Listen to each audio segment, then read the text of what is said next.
Hello বন্ধুরা, আমি এখন এই ভিডিওটার বাংলাদেশের তুফান সিনেমার নতুন গান ফেঁসে যাই এই গানটার রিয়াকশান দেবো এবং এটা লাইভ রিয়াকশান হবে না, আমি গানটা শুনে নিচ্ছি সেটার ব্যাপারে কথা বলবো এবং আরেকটা আপডেট দেবো, সেটা হলো অজয় দেবগন এবং তাব্বু অভিনীত নীরজ পান্ডের সিনেমা অরমে কা দাম থা, এই সিনেমাটা পোস্টপন্ড হয়ে যাচ্ছে এবং তার পেছনে প্রধান কারণ হলো কালকির এই ঝড়ে রীতিমতো তার নিজের সিনেমা পিছিয়ে নিচ্ছে। দেখুন, কালকি যেইভাবে রেসপন্স পেয়েছে এটা তো আগের থেকে তো কেউ এরকমভাবে আশা করেনি যে যেই লোকে অ্যাপ্রিসিয়েশন যেরকমভাবে পাচ্ছে, সেখানে অরমে কা দাম থা একটা টাইম স্লট তারা নিয়ে এসেছিলো। এবার যদি সেই সময় তারা রিলিজ করলেও ভাসবে, না করলেও ভাসবে।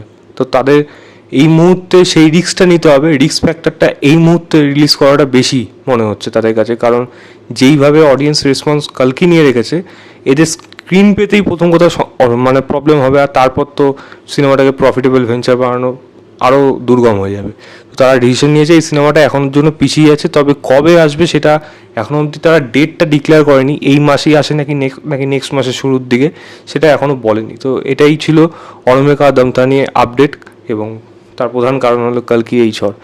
দ্বিতীয় কথা বলবো হলো তুফানের গান ফেঁসে যায় গানটা গেয়েছি ও হাবিব ওয়াহিদ সম্ভবত, এবং সেই গানটা এই গানটা যেরকম হয়েছে, যদি আমি গানটা পার্টিকুলার ভিডিও সংটা দেখার পর আমি যেটা অনুভব করেছি, মনে করেছি গানটা একটা খারাপ না, ঠিকঠাক গান, এবং নাবিলা আর শাকিব খান তাদের কেমিস্ট্রি এখানে ভালো লাগছে। তবে হ্যাঁ, খুব এমন কিছু বলবো না খুব এক্সট্রাঅর্ডিনারি লাগছে সেরকম কিছু, কিন্তু এই গানটা সেরকমভাবে ফিল হয়নি। গানটা একেবারেই যে খারাপ গান হয়েছে সেটা একেবারেই বলবো না, তবে হ্যাঁ, তুফানের যেরকম গানগুলো এসেছে এখনও অবধি এবং সেইগুলো যেই মাত্রায় হিট হয়েছে, মানে পপুলারিটি সেইটা নিয়ে মানে সেটা নিয়ে মানে রিলস বানানো যেরকমভাবে শুরু হয়েছে, সেখানে দুষ্টু কোকিল হোক বা উড়াধুরা এই গানগুলো এবং তুফানের টাইটেল ট্র্যাক, তার কাছে কিন্তু এই গানটা প্রায় ধূলিসাৎ বলা যায়, কারণ তার কাছে দাঁড়াতেও পারেনি এই গানটা।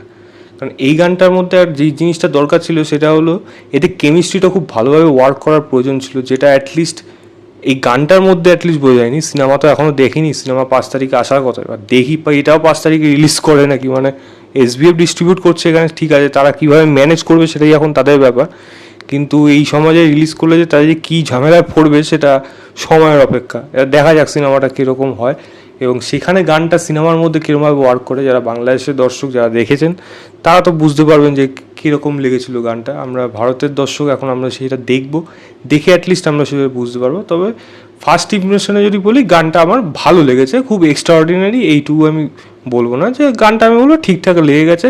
একটা হয়তো এই ক্যারেক্টারটা এদের দুজনের কেমিস্ট্রিটা দেখানোর জন্য হয়তো এই গানটা যথেষ্ট আছে, এর থেকে বেশি হয়তো আশা করা উচিত না এই গানটার থেকে।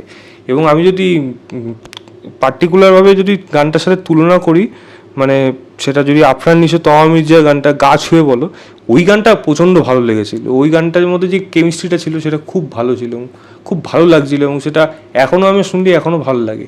কিন্তু এই গানটা কিন্তু আমার ভবিষ্যতে গিয়ে পরে গিয়ে কিন্তু আমার অতটা ভালো লাগবে না, যেটা এখন হয়তো আমার ঠিকঠাক ভালো মনে হচ্ছে, সেটা সেকেন্ড টাইম বা কয়েক বছর ধরে গানটা হয়তো একই রকম ফিল দেবে, সেটা কিন্তু আমার এই গানটা শুনে মনে হয়নি। বাট গানটা আমার ভালো লেগেছে এইটুকু বলতে পারি। তো আপনারা কতটা এক্সাইটেড এবং গানটা নিয়ে আপনাদের কী মতামত অবশ্যই জানাবেন। এই ভিডিওটা ভালো লাগলে লাইক শেয়ার, চ্যানেলটাকে সাবস্ক্রাইব করে দেবেন। বাই।